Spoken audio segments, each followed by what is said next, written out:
We've reached MLS Week 8. Let's get into this weekend's best bets for Major League Soccer. First, let's look to a few teams that already played this week in the CONCACAF Champions Cup. We had the Galaxy losing to Tigres. They're on their way home. Miami beat LAFC. They'll be advancing. Vancouver drew Pumas. They'll still get to advance over the two legs. And in the All-Mexico matchup, we had Cruz Azul beating Club America 2-1. So from an MLS standpoint, be sure to consider maybe some squad rotation for some of those teams who just played a few days earlier. Going into the weekend, we still have a couple of undefeated teams and some winless teams. On the undefeated side, it's Columbus and Miami. And on the winless side, it's Toronto, Montreal, and the LA Galaxy. Montreal will get a chance in their first home game of the year to possibly end that. Won't be easy, though, against a decent opponent like Charlotte. This weekend, we have 12 games on Saturday, 3 more on Sunday, including the Sunday night soccer feature with St. Louis hosting Columbus. It's actually more of an afternoon game. We went 1-2 in the parlays last week in Miami. We're all over Toronto FC, knocking away, just couldn't seem to get that second goal to get that win and turn a 1-2 weekend into a 2-1 weekend. Anyways, onwards, and we'll move on to this week's best bets. 2-game parlay for the first bet. Atlanta United hosting New England Revolution. Atlanta is still not out of third gear here. They're just 2-3-2, but they've scored 11 goals in those 7 games. They've also given up 12, though. That puts them 10th with 9 points. New England technically isn't too far behind in 13th. They have 4 points, 1-1-4. There doesn't seem to be much to get excited about with them, though. At least for Atlanta, they can score. They're not defending well, but they have plenty of players that can score, and they're usually a good bet at home. New England has just 3 goals in their 6 games, and still 0 of those have come from the run of play. They have an own goal, and a PK, and a free kick. On the road, they haven't won an MLS in 9. If you go further back, they've got 4 road wins in their last 33. It looks like an Atlanta win for me. You can never go wrong if you wanted to add in some sort of bet on Latte La. He's got 5 goals, 1 assist already as well. We'll go Atlanta to win, and then we'll make one more selection here. DC United, FC Cincinnati. It's 5th. Cincinnati, 4-1-2, traveling to play DC, who are 12th, 1-3-3. DC goes, basically, as Christian Benteke goes, the big man is their only offensive source. He has 5 goals, 1 assist, and has scored 5 of DC's overall 9 goals. He leads the league in shots on target as well with 17. It's just not been enough.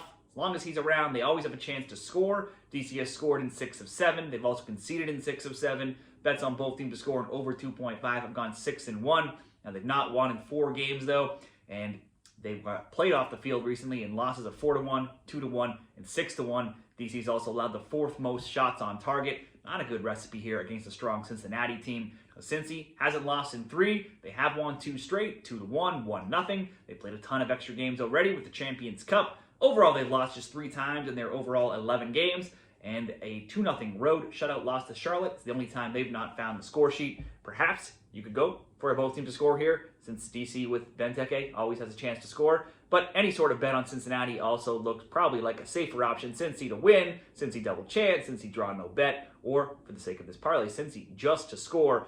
If we do Cincinnati to score, Atlanta to win, we're basically right on even money, -103. Number 2, 3 games here for this MLS parlay. New York City FC and the Philadelphia Union. It's 11th, New York City hosting 3rd, Philadelphia in the East. Now, this, to me, was lining up as a definite both teams to score bet for me until the news broke that Philly has traded Daniel Gazdag to the Columbus Crew. Gazdag, key facilitator in the midfield. He's got 2 goals, 2 assists. He was Philly's all-time leading goal scorer as well. The Union will get $4.5 million in return. Philly certainly could still score without him. They do have Ty Baribo. He's leading the league with 6 goals, and they're 3rd in XG and MLS. But I would like to see how they get on without Gazdag on their team anymore. New York City, they're not the best defensive team. They've given up a goal in 6 of 7, including 6 goals allowed in their past 2 games. Both losses, 4-3 and 2-1. Offensively, New York's only failed to score twice, away to Columbus and LAFC. At home in MLS, the Pigeons have scored in 14 of 15 going back to last season. The both teams to score has hit in 9 of those 10. This season, home or away, the both teams to score in over 2.5 has hit in 4 of their last 5. So like I started off with saying, certainly a case for both teams to score is a great bet, or just New York City to score. Next up, Nashville and Real Salt Lake. It's 9th in the East, Nashville hosting 10th in the West, RSL. Nashville drew and lost in their opening 2 games, then won 3 straight, but have now lost 2-1 in 2 straight games. The Yotes have scored in 5 straight games, though. They're set to be without their captain, likely Walker Zimmerman, who left last week's game with a head injury, so he's likely to miss out here. RSL, they have 3 wins, 2 were at home, and they are versus the 1-win Seattle team, a 1-win Houston team, and the 0-win LA Galaxy team. There's 7 goals scored or tied for the 5th fewest, while Diego Luna looks like a star in this league with 3 goals and 2 assists already. No one else has more than 1 goal. I'm just going to bet on Nashville getting on the score sheet here at home. Nashville to score over 0.5 goals. And a late game here in the West, LAFC and San Jose Earthquakes. These teams are side by side in the West. It's actually San Jose higher in 8th with 10 points, LAFC 9th with 9. San Jose hasn't been too much better though in their form. They had been winless in 4 games before blowing out DC 6-1 last week. They had 4 different scorers. Joseph Martinez netted a hat trick. They've scored in 6 of 7, allowed in 6 of 7. The over 2.5 is 5-2. They own both the highest XG and the worst XGA. They've also allowed the most shots on target against. For LAFC, they can shift their focus now to MLS after getting knocked out of the Champions Cup. They've heavily underperformed and have just 2 wins in their last 8 across all competitions. They lost to Miami midweek. Last weekend, they lost 1-0 away to the previously winless Houston Dynamo. Now, the usually high-scoring LAFC has only 8 MLS goals and still none from Dennis Bouanga when playing in the league. Last season, these teams met 4 times, and we're going to get into some history here. These are generally one of the highest scoring matchups in MLS. Last year, it was 3-1 San Jose, 6-2 LA, 4-1 LA, 3-1 LA. We can go further back and look at the last 10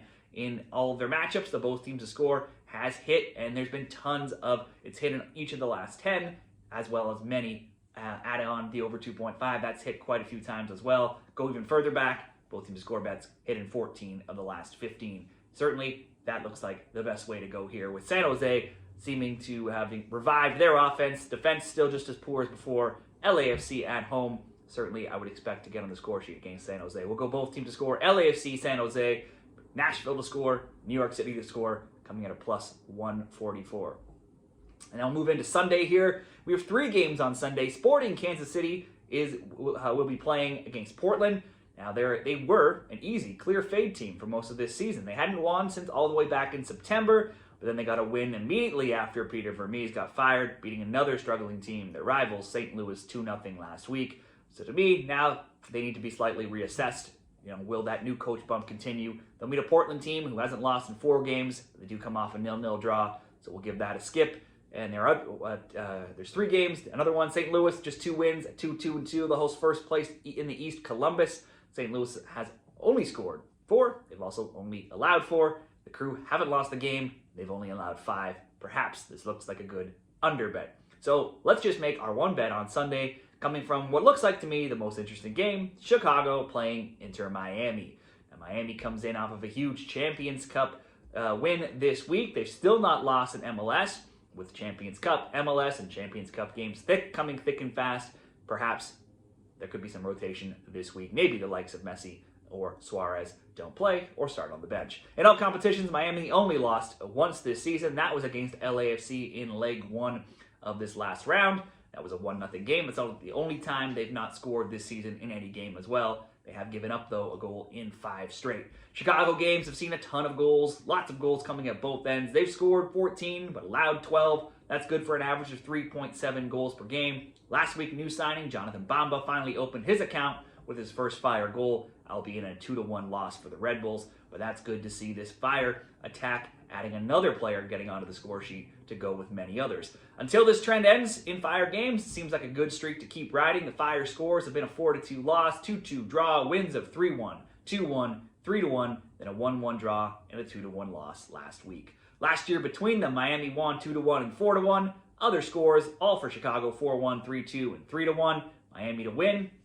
Any game Miami plays, they're a decent bet to win. They're plus 130. Both teams to score only minus 210. Both teams score over 2.5. Slightly more reasonable, minus 133. Obviously, Messi and Suarez are playing. They're always good to add into a same-game parlay for assists, goals, or shots. For the Fire, you could maybe focus on Hugo Kuipers. He's got 5 goals, 1 assist, 17 shot attempts, 9 shots on target. If you were creating a same-game parlay at a book that allowed it, like Bet365, 1 shot on target, added in to the both teams to score and over 2.5 for Kuipers would bump up minus 133 all the way to plus 125. That certainly would be an option as well. For better odds, for the sake of this bet in the video, both teams score over 2.5 minus 133 is what we'll go with. Those will be the best bets for MLS Week 8 this weekend. Be sure to check out a link in the comments, signupexpert.com/shredthespread. You can see some great bonus offers from different casinos in your area. Some of them offering as much as $1,500 in bonus money. Check that out. Give the video a like if you found this helpful. Subscribe to the channel for more soccer picks, and good luck with all of your MLS bets this weekend.